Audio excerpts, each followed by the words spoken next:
time. It's our time, my friends. Time for millions of maturepreneurs, 55 plus, who are hashtag not done by a long shot, to revolutionize how we lead, do business, and innovate our world. I'm your host, Jeanette Anderson, and welcome to my conversations with fascinating people who would rather inspire than retire.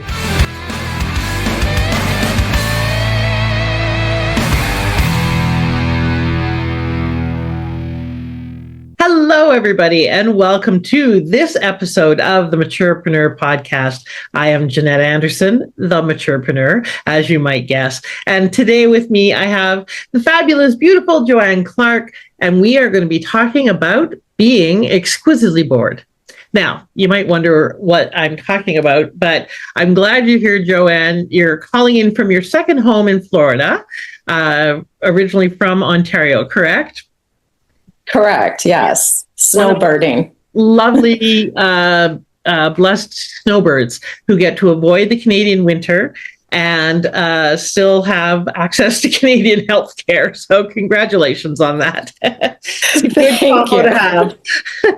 All right. So I'm going to, as usual, tell you the official word. Then we're going to prompt Joanne for some, juicy and salacious details. I keep asking for that, but mostly we don't get them. But I'm ever optimistic that someone will come up with something really shocking. But anyways, we'll find out more about her personally. Then we're going to launch into our topic, which is about challenging the social construct that is retirement.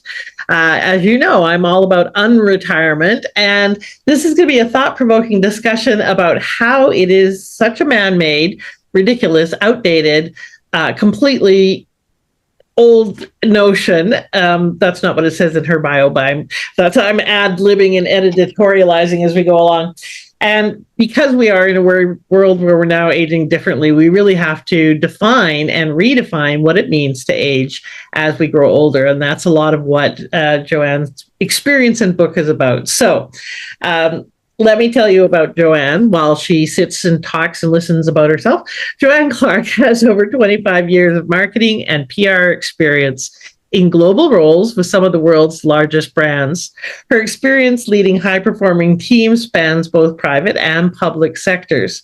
She's the founder of Exquisitely Bored, where she creates engaging and innovative content strategies for home and lifestyle brands. Joanne believes that a well-curated home full of personal expression is fundamental to living the good life. Her philosophy embodies that your home is an evolving, magical place, and what you can create is how you romanticize your life and find style in everything around you. And for anyone who needs to hear it, your new throw pillows look stunning. So there you go. So I can't wait to dive into your business and how you created it and how you came about the book and your journey and everything. But before we get into that, let's just see if you got any juicy details for us. So what is something that no one who's watching this podcast or listening would ever guess about you, Joanne? Thank you for the introduction, Jeanette. It's always interesting to hear your own information repeated back. So when I started my career, I'm going to continue with the throw pillow theme because I have so many throw pillows, and my husband is always running account on the throw pillows around here. And I think there's about 12 of them on the bed right now. But when I started my marketing PR career, I did have a design business on the side, and that was a side hustle that I did in the evenings and on the weekends. So I was very busy working my way up from an account coordinator in an ad agency and moonlighting as this person who was helping people design their homes and creating wonderful environments for dinner parties and anything that I could possibly fit in on the side that helped other people create and enjoy their beautiful environments. Awesome. Okay. So that's your kind of your journey of how you came to this spot. But we could have found out that on your website or in your book. So I want to hear something that we can't find on your website or in your book. What's something that people would be surprised about you? When I was younger, I was the Rotary Exchange student for my hometown, and I grew up in a small town. And so, despite all of these, beautiful aesthetic and things that I am attracted to having around me, my book cover, the pink lily, my pink dress today, my exchange student tenure was in Bogota, Colombia. So that is quite a different, city to be in compared to the 1,600 person town I grew up in.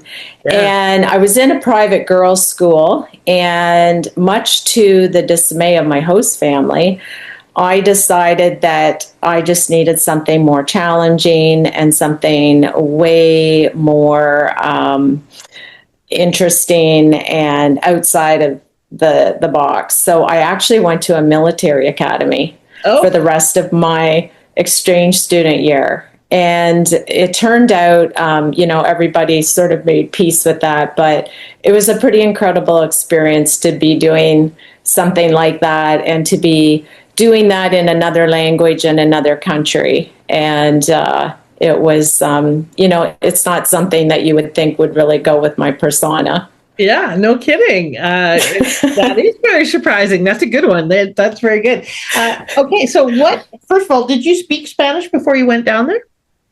I didn't know anything. Learning Spanish in small town rural Ontario just isn't you do isn't something that you pick up. So no, so I was immersed completely. So that must have been quite an interesting culture shock. I've traveled extensively through Central and South America, and as wonderful and warm as the people are in most Latin cultures, it's also a very different culture than Canada. Mm-hmm. And especially there as a young woman and in the military academy, you definitely don't go for the easy. That's for sure. No. Okay, so let's talk about the fact that you retired and it didn't go quite as you planned. So you were doing your business and you were, in PR and had your corporate career, and you decided to retire. What made you decide you wanted to retire in the first place? So my husband and I had worked at this over 25 years. We wanted to do it on the younger side because we had lost our parents, and we had a lot of reality checks in our lives, and we had we had a great, I think, depth of perception around life and wanting to have your health and enjoy things and being ambitious towards doing that when we could. And I also have a special needs sister, and part of my engineering this was to be at some point when mom and dad were gone, and they are, and thank goodness I planned for this, was to be more hands-on. I knew that I was going to have more of an integral role in her life with them gone. So it was imperative that I figured something out to live closer to her and the other members of my family to be able to. So I sort of had two driving forces behind that, I think. And we were just very, very purposeful in how we, worked towards that. So when that happened, I think the biggest, you reach this goal, and when you're not retired, you think all you want to do is experience that vacation feeling. And that's one of the first chapters in my book. And you think this is what you want your life to be. And I think the biggest, having to be honest with yourself, or in my case, was, wow, this isn't really what I thought it was going to be, and I'm not happy. And it was sometimes, I write in the book about sometimes that can be very sad and discouraging to realize that it's not quite what you imagined it to be. Yeah, yeah, absolutely. 1 in 3 people who retire have mental health challenges and issues, like Mhm. to the degree of depression and real challenges. And some are just not happy, like you mentioned. And so you decided that, okay, I am bored. It's not all that exquisite. So what am I going to do about this? And then you launched into your current business. So tell us a little bit about that. And what was it like to make the decision to go back into creating a business? So I never really saw myself as an entrepreneur. In my wildest dreams, like I guess I'm more entrepreneurial than I would have ever realized. And I think that's the beautiful thing about this retirement journey and what I write about in the book is figuring out what your next term can evolve into. And I want to encourage and inspire people that, this can be almost anything. And I took something where I had skill and talent, but then I matched it with something I was deeply passionate about. Mm. And I think that's coming across in our conversation already. And I thought, well, what can I do where I can be remote and that I can really enjoy what I'm doing and it can be on my terms and I can design, my life around this. And I thought, well, interior designers are very busy. They don't have time to write blogs and articles and do media tours and, make sure their website's optimized for SEO content.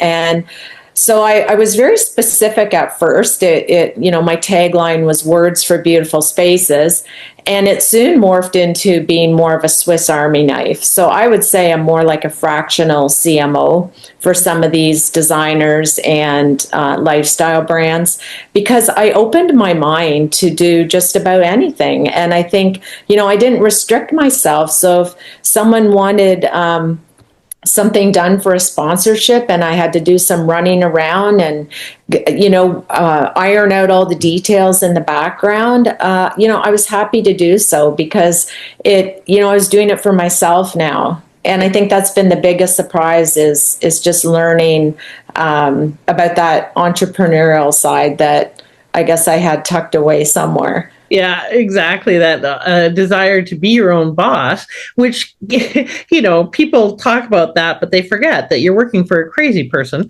who would rather work 100 hours to create a business than 40 hours and get paid for it, but then work for someone else. Now, those of you who are listening, it's not always 100 hours. And in fact, it's often, especially as we get older, not 100 hours. But that is the old kind of joke about it. So let's talk a little bit about what it took just in your initial leap into the business. What was your biggest challenge when you made that transition into entrepreneurship? What was the hardest thing for you? I think, as we just touched on, is when this, I talk about this in my book as well. So you sort of see yourself in this retirement world, and I experienced that for 4 years. And you don't connect yourself to income earning power. Like once you're out of that and you become segregated into all the cliches and stereotypes of retirement, I mean, it's full of them. And that's what we're both challenging, right? And my biggest challenge was what is my worth as I'm creating this content and what really is my time worth and seeing myself as how valuable that I really was and not shortchanging myself on that. And to the things that you just touched on, you can spend hours working and not collecting the value for that. So I had to learn how to rein that in and how to really think like a business person. And as much as I'm enjoying it, I've created a business. And if you downplay your value as a business person to your clients and the avatar that you're trying to attract, it doesn't bode well for your brand story either. So I had to learn how to really attach value again to what I was offering. Mhm. Well, and as you mentioned, there's a lot of stereotypes around retirement, outdated notions like now it's time for us to, spend, not earn, which is Mm-hmm. bullcrap. The 65% of North Americans can't afford to retire. They have to work, they have to earn, they have to Yes. create income. And of the other 35%, they deserve to earn, they deserve to be valued Mm-hmm. and paid and so forth. Every single person at any particular age who provides value deserves to be valued for that. And so, yeah, it is a big challenge to wrap your brain around this notion of, okay, I am still earning, I'm still valuable, I'm still worthwhile. And in fact, even more so because I have all of this expertise and this varied background that I can draw on. And so in terms of your marketing and sales, then, how long was that a challenge for you to kind of get to the point where you could say, here's how much I charge and here's my offers, and have that kind of confidence to step into that where you were actually treating your business like a business? How long was that process for you? Well, first I had to get a client, and I just followed the old fashioned notion of cold calling, and I made my hit list, and I was very focused for days, and till I landed some meetings and some face to face scheduling with some of these potential clients. And so that was really, I think I just oversimplified it, if anything. I didn't, I looked for I wanted to support local business too in my area of Court de Lakes in Canada, because that was really important to me. And a lot of these beautiful home stores and products and services that I was passionate about, here was an opportunity now that I could bring my background and expertise and support some of that locally close to home. So that's where I really focused my energy on. And from there, word of mouth is really quite amazing. And if you're relieving pain for somebody as far as making their life and their business easier, Yeah. and being creative and running with things, the word of mouth then brought me other clients as well. And it's interesting because social media, when one of my clients is a home builder, and they just want to build homes, they're out on the work site, they don't have time to do social media. And if you are able to really just simplify that and figure that out for them, and put forward here's a package, here's a price, this is what you get. It's really surprising how that turned into a really fantastic opportunity for me as far as new clients. Awesome. Okay. Well, I don't want to step over something that you said because I know the story behind it's quite interesting. So you got clear on what you were going to offer your social media content, basically services, and put some pricing to your packages, right? How long did that process of defining the business and creating your offers take you?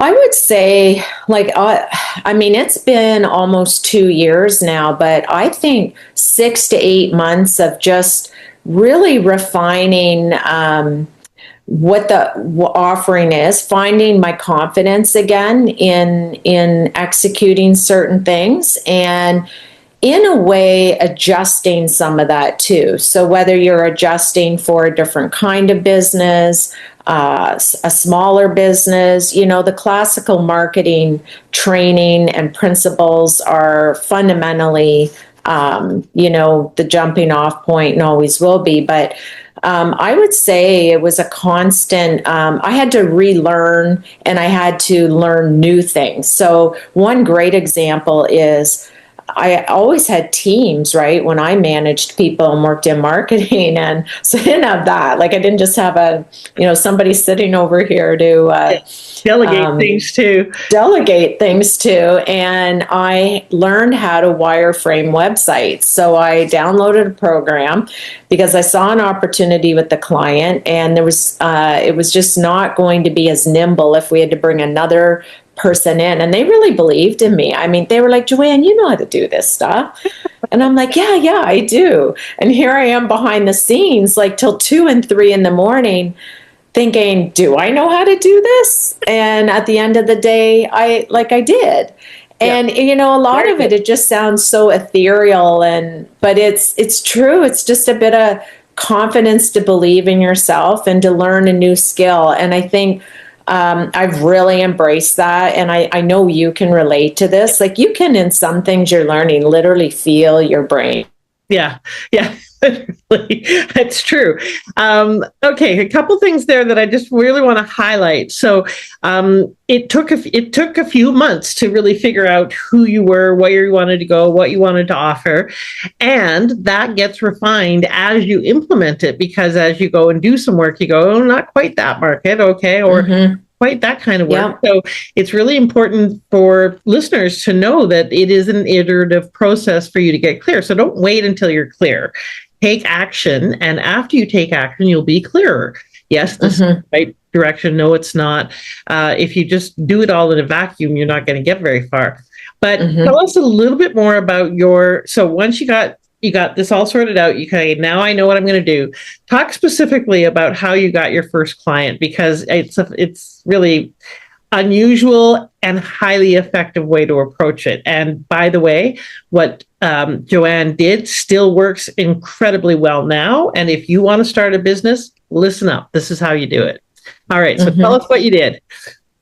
So I created a list, and I looked at my area. So back to wanting to support some of those local businesses. Yep. And I knew if in-person was required, it was probably just going to make more sense. But you don't have to, keep it as geographical as I did. Yeah. I did not get out of my pajamas for 4 days. I sat at my dining room table.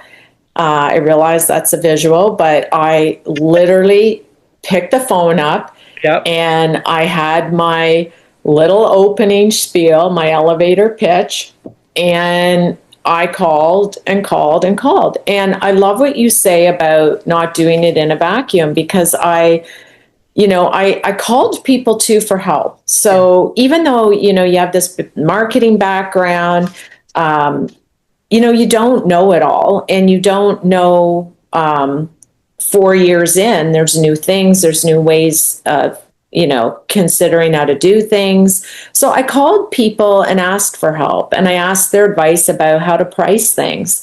And I look back, and I was asking people on my LinkedIn that I'm very fortunate they even replied to me. Like, we're talking people who must have 3 gatekeepers to even get through to. But, maybe I'd met them once one of them I'd never met in person, but we knew all the same people were on each other's LinkedIn. So he could see that I wasn't, a stalker. And I said, hey, I love your LinkedIn posts, and here's what I'm doing, and I'd love your input.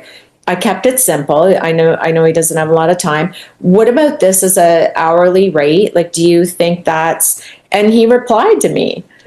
And he said, I love the name of your brand. And he said, this is really great. And I think, on pricing, it was 5 or 6 sentences. I couldn't believe he replied to me. Yep. And I don't know. I think it's kind of what you don't know doesn't hurt you either. And just be relentless about it. You have nothing to lose at this phase of your life, right? So, okay, 3 things in there. 1, you have nothing to lose, so do it anyways, because the blessed thing about getting older, at least for me, and I think for a lot of my clients and people I see, is we don't give a shit as much anymore. We don't have as much issues. We aren't as twisted about other people's, approval and what they think of us.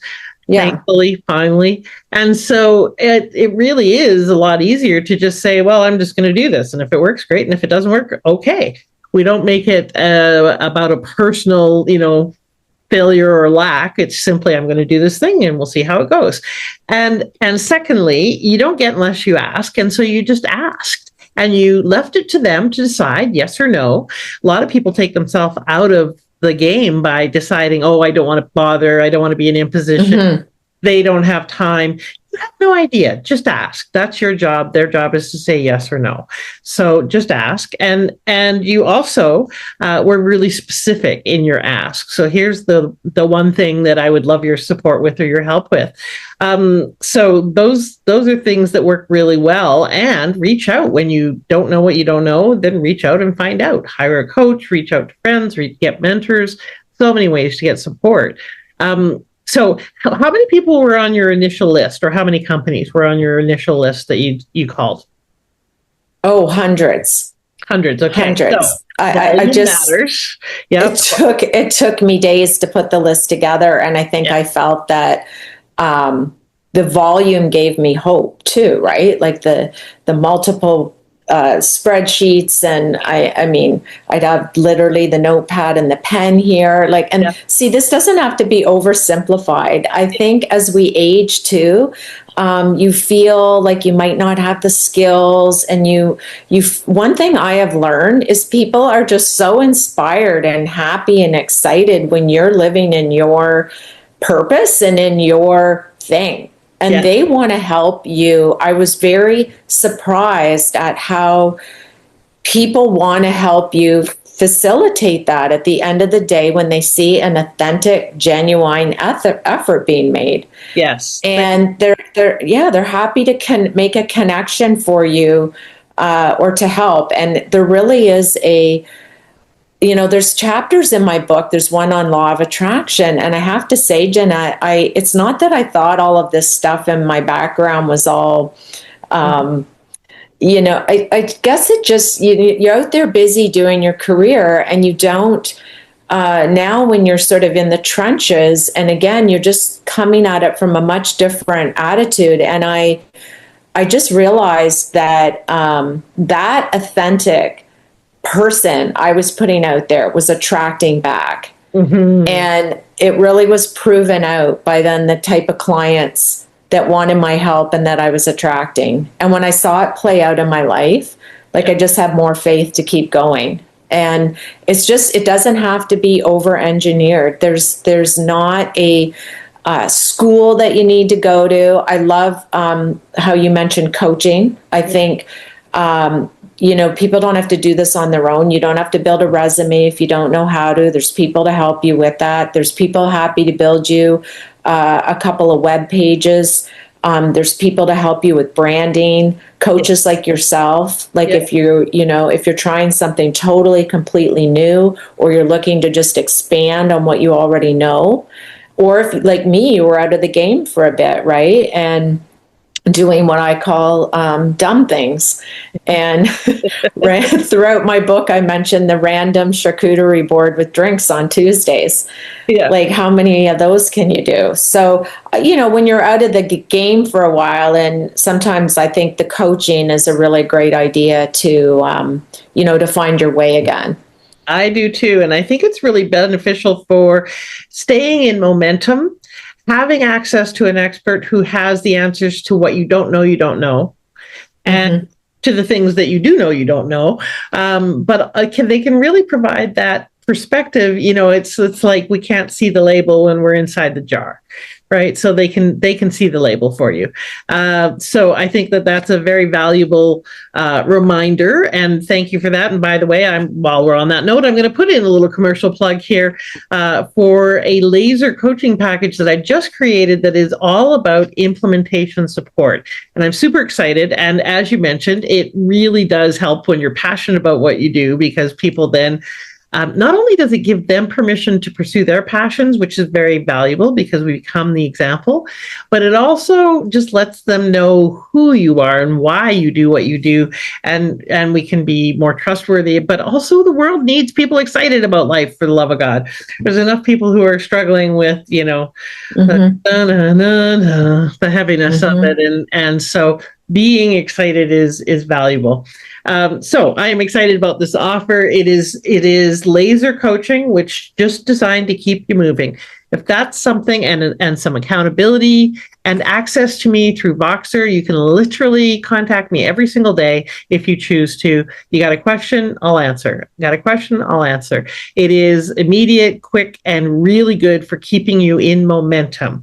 If you need deeper strategic consulting and coaching and so forth, or inner game coaching that's different, then that's not this. But get implementation support in whatever form to stay in action, because that is one of the bigger challenges for a lot of people. Unless you come from a very, I will call it, disciplined background, it can be challenging to kind of stay focused. Mm-hmm. So having a passion for what you do really helps. Having clients really helps. Coming back to your comment about, so you had hundreds of prospects, and again, in a very specific niche, by the way, folks. So yes, it was geographic, but it was very specific. It was people within her industry that she wanted to reach out to.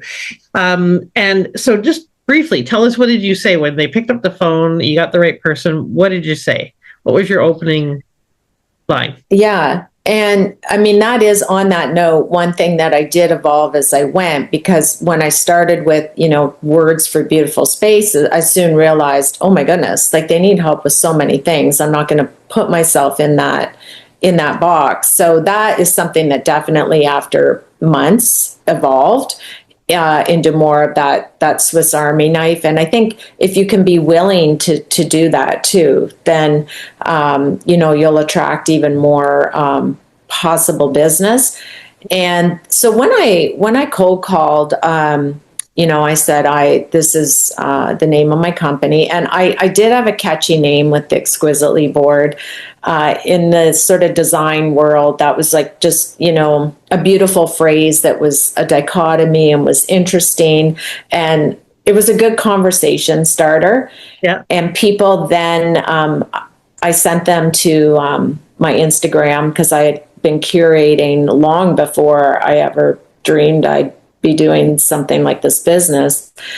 Vignettes of beautiful spaces and places. I might see something in a store that inspires me. Like you said in my bio, I'm all about the beautiful in the everyday. And this is the tactile form and functionality around us. It could be the way the light's coming in the window and hits something on your counter, and you can take a beautiful photo, and just appreciating curating that. And that's what I had started on my social media, that people seem to really love looking at. It's escapism, right? When it comes to interior design and these kinds of things, home decor.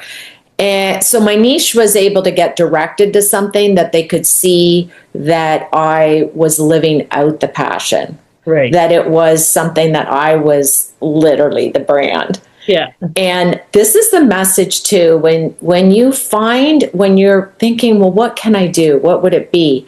Think about what you really, really love. Like what just gets you completely ignited about, and think, and sometimes you don't dream you can make money doing these things, but maybe it's volunteering too. And like you were saying, I think the coaching's important for things like that too, because you can build a personal brand around volunteering and giving back. And I actually think it's really important, because I think it helps you tell your story, and it makes you interesting and engaging to people too, and it keeps you relevant.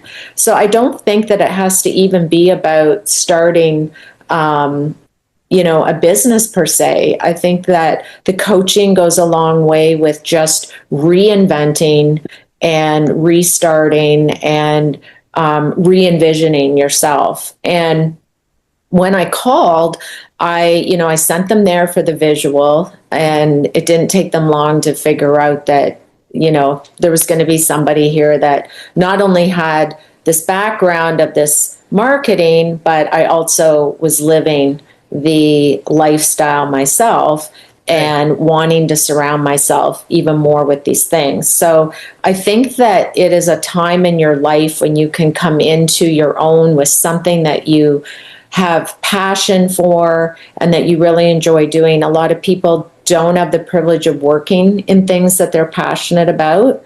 So it's an opportunity to rediscover or to even discover things that, and I think what else, one other point too is chances are something you're really, really good at, you're probably passionate about.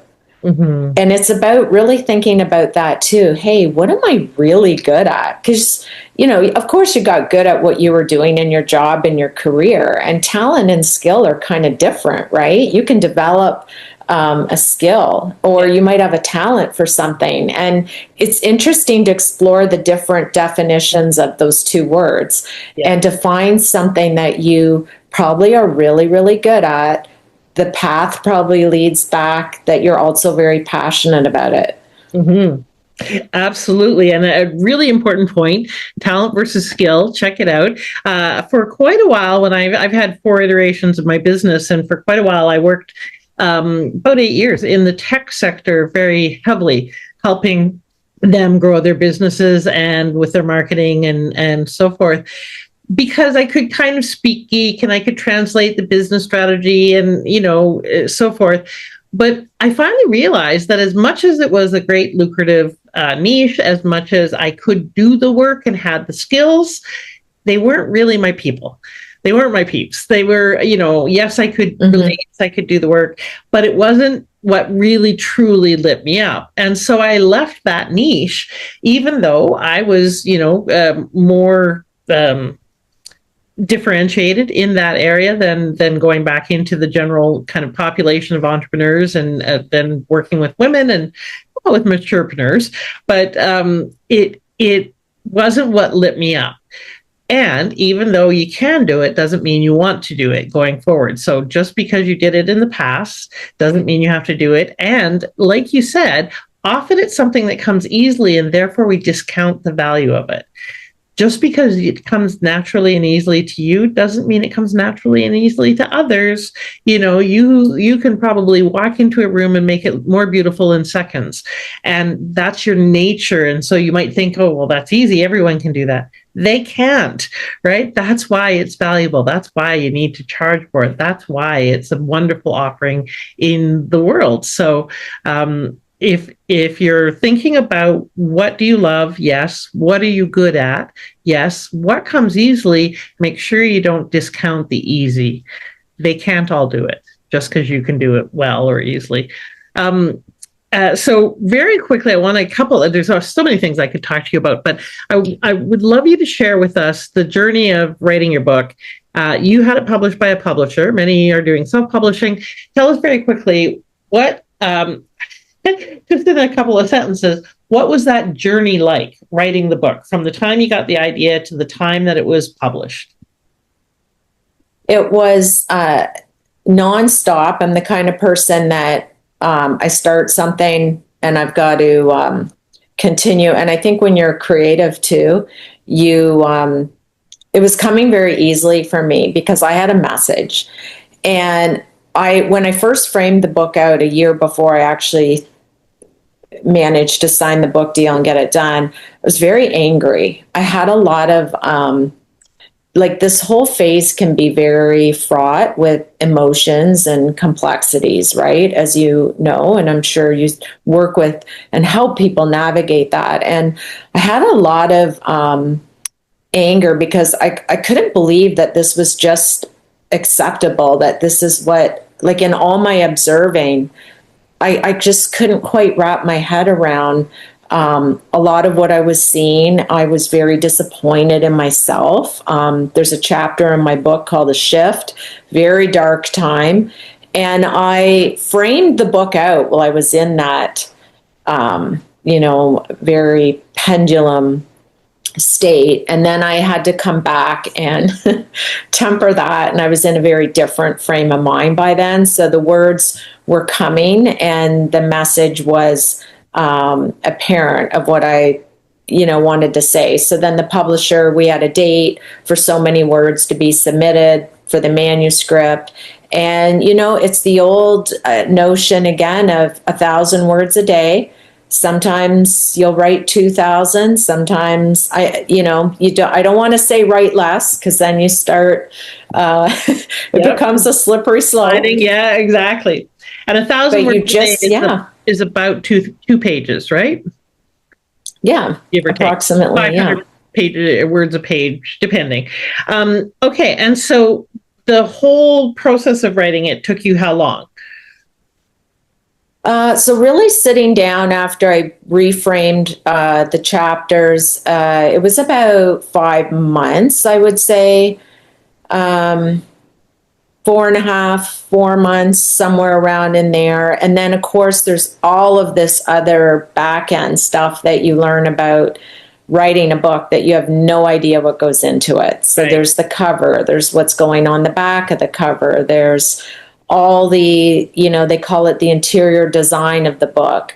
There's so many moving pieces that a publisher really does help to corral that and get you aligned with, so it's not too overwhelming. And then there's marketing materials. So I promoted the book before it went to print on Amazon. So I developed little postcards. We were traveling. I left them everywhere. I did, social media content with those postcards, and I did, other content on my LinkedIn. And, it's sort of a whole business unto itself. Right. And having the publisher really, I think, helped me, know what all the moving pieces were, and having that professional, and they usually have a PR, like a publicist option attached to them as well, which can be really helpful. And some people take advantage of that if they want to go on and do speaking, for example. Mm. Well, and often at an additional charge, not always included, sometimes included. What surprised you the most about the publishing journey? So getting from idea to published, because you're right, there are multiple parts of the journey that people don't expect, which is really the biggest part of the work is actually getting the book out. It's not getting to published, it's actually marketing it, getting it into the world, getting it seen and into the hands of people. That's actually, in many ways, for many people, more work than writing the book. What was the biggest surprise for you in the journey?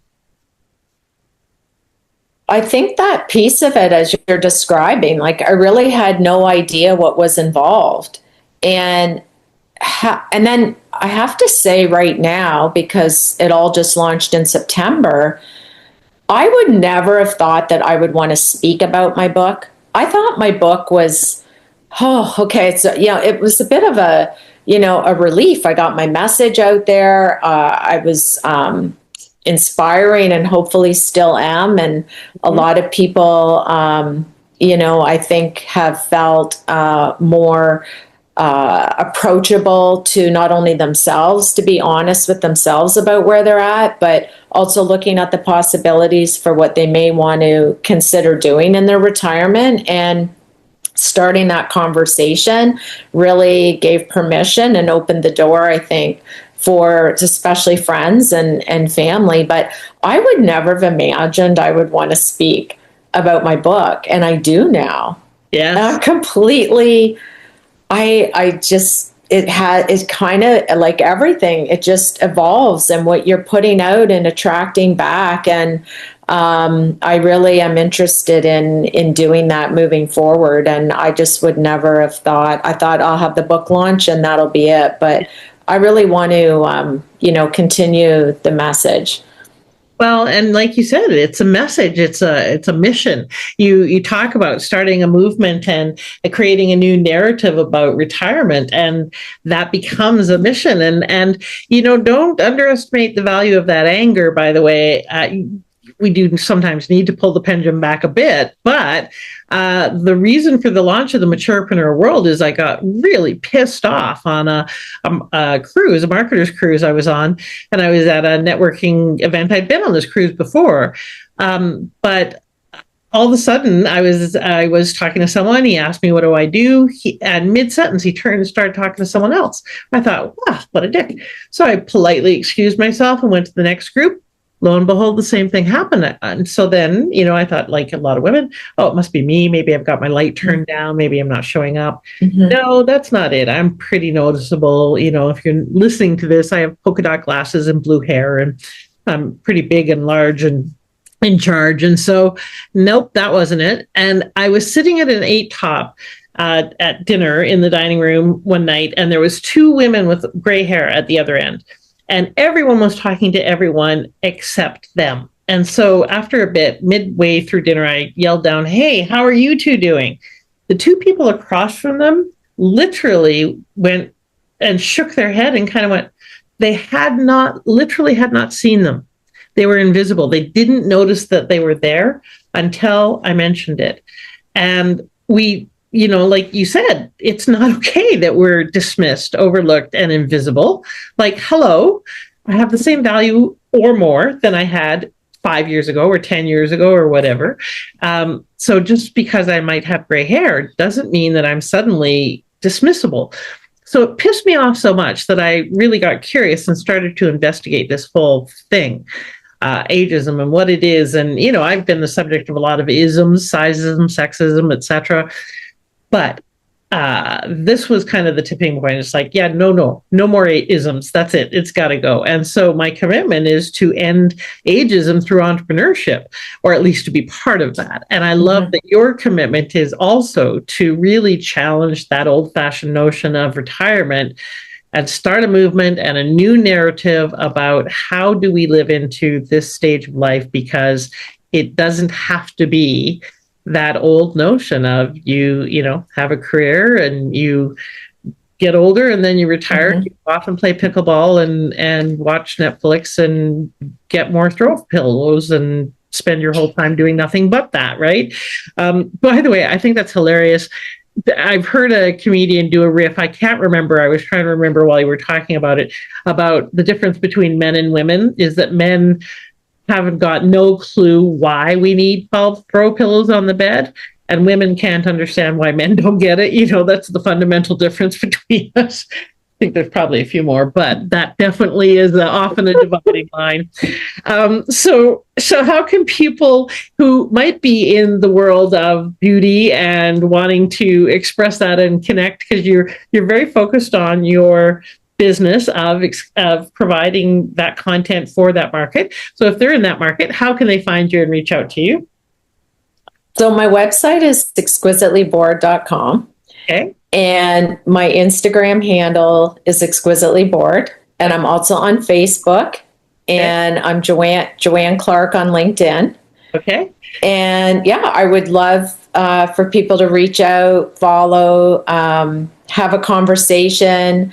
I can come and do interviews or book signing or a talk. I'm finding that it's evolving. Like I did some library tours, and those were fireside chats where I just did some readings and things of that nature. Yeah. But, I love helping people build. My whole background with branding.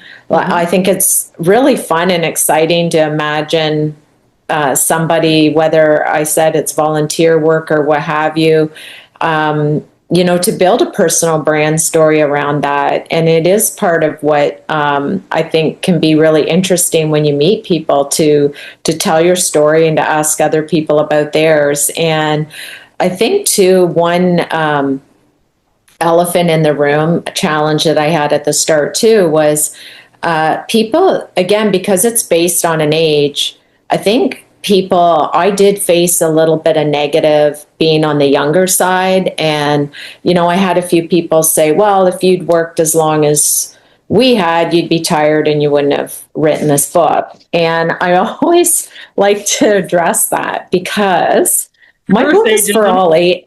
Well, yeah, it was. And I realized when you become an author, you put yourself out there. And I didn't let that. Instead, I was like, oh, that is a viable comment. I am going to have an answer for that. I think that my book is for all ages because retirement, the concept that I want to get across is start thinking about it while you're working. You do it from the financial planning side of things. Mm-hmm. So if I'm Gen X and I'm working, what about thinking ahead of time about your what's next, along with your financial planning? So maybe there's learning you want to build on, or net new learning that you want to do to take you into that next phase, it's always easier to do all this while you're still working. Yes. And you've got a network and you've got a Rolodex, and never, by the way, let that go by the wayside. Like if you're someone who does have a hard stop and then you come back and decide to re-engage, keep your network, try and have coffee or drinks with those peers and keep that working for you. And just from, a friend aspect too, like just because you worked with these people, you sort of have this like, oh, those were work friends. And it's like, but how would they be any different? And now they're part of your network. And I think that I don't know how old someone's supposed to have been to write this book, but the younger generation, I'm having an amazing response from them. They are saying, thank you for this. We can't afford to retire, or we think it's ridiculous. Why would we, when we can work anywhere and learn new things? Like the whole digital realm and AI is leveling that playing field. So, Gen X is going to they're in career pivots right now, and they are probably going to be semi-retired. So it's a conversation more from the side of, while you're still working, yes, start planning for what you want that to morph into, because you raised the point about ageism. It's not going away overnight. Like, yes, we're part of this movement. We're having the conversations and we're making change, but it's still very prominent and will continue to be. And for people in their 50s, I think you have to plan ahead. You have to have the wherewithal to think about, what can I, parlay this into to sort of retire proof myself too, because some people are forced to retire. That's a pretty big reality right now. exactly. So, Well, or even if you do choose it, there is often a crisis of meaning. What is my purpose? And who am I now that I'm not the role I've been my whole life? Because in our society, we mistakenly think our purpose is what we do. I don't agree with that. I think it's why we do what we do. And it's a thread that weaves through our life. It's not the thing that we're doing now or living into now. That's our stand, our expression of our purpose, which is a great segue into what I was going to share, which is the Clarity Compass workshop, which is for those of you who are still in corporate and deciding and thinking ahead, like Joanne very wisely suggested. What is going to give you meaning? What is going to give you purpose? Because that really is the core of what we need to define going forward, because that's what will make you happy and feel fulfilled. And then, how do you monetize that? How are you going to live into that? Is that creating a nonprofit? Is it having a side hustle? Is it living a mobile lifestyle? Is it creating a global, empire? What is it for you? And that is exactly why I created the Clarity Compass workshop, Create Purpose and Profit. It's all about helping you define your purpose, your vision for the future, for your next chapter, and how you're going to live into that. What is your plan for going forward with that and or monetizing it? So if that's something of interest, please do connect with me. There'll be a link in the chat below, or reach out on various social media for the Maturepreneur world. To find out about that workshop, it's super affordable. It's for all of you who are defining what's next. And think ahead, like Joanne said. If what's next is 10 years away, that's the perfect time to start thinking about it. If it's 5 years, it's 1 year. If it's you retired 5 years ago and you're bored out of your gourd, now is the time to say, okay, what's next for me? And by all means, go and get her beautiful book. Joanne, where's the best place for them to get that book? It's on Amazon.ca and Amazon.com. It's also in Barnes and Noble and other booksellers around the world, but Amazon's probably one of the most common places people look for books. The Audible, awesome. The Audible's coming soon too. Oh, good for you. That's awesome. There's a tremendous trend of more people are using audiobooks, especially those of us like me who travel a lot and therefore want to listen to it on my car. It's where I get most of my reading done, is when I'm going on long trips, which I do with my mobile lifestyle, which we didn't touch on, but you are a snowbird. You have a home in Canada and one in Florida. And that's one way to be a mobile maturepreneur, or to, have the life that you want. There are so many ways to design how you're going to live this next chapter. And so go and listen to Joanne's wisdom, not only in this podcast, please share this, but also in her book, because as you can tell, there were lots of topics that were talked about that you might not have thought about, or you might want a different perspective on. That's why I do this show, is to bring you those different ideas, those different perspectives, different ways for you to access your version of what's next. So Joanne, what's one last piece of advice you'd like to leave everyone with? I think I'd like to impart that, retirement isn't an end. And I've had a few people say they feel like they're just getting started. So someone I know who's in his early 60s just did a TED Talk.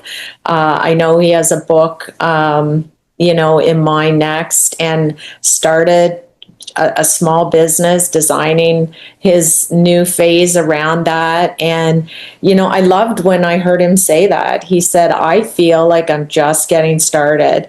And I love that energy, and I love that positivity. And I think, have friends of all ages too. This is something that is really important. And I think learn to be comfortable with the uncomfortable. So learning that, trying to navigate this is going to come with some discomfort, but therein lies the personal growth. And I think retirement offers, I hate that word. I know you do too. This next phase just offers a whole world of personal growth and potential. Awesome. Beautiful. So much great advice in there, not the least of which is get comfortable being uncomfortable. And that's exciting. Really, the fear and excitement are just two sides of the same coin. So just call it exciting and have fun with it. Grow, let it be juicy, and enjoy this journey. Thank you, Joanne, for being here and sharing so much wisdom. I appreciate you. And ladies and gentlemen, please do pass this episode on. There's so much great gold in here. Someone out there needs to hear that they are likely just exquisitely bored and there's more available for them. Thanks a lot, everybody. Thank you. Thank you for having me, Jeanette. Thanks, Joanne.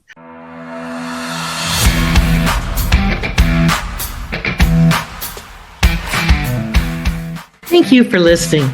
I'd love it if you left a comment and subscribed. And I encourage you to apply one aha from this interview right away so you can turn your wisdom into wealth and your contribution into positive change. Bye for now.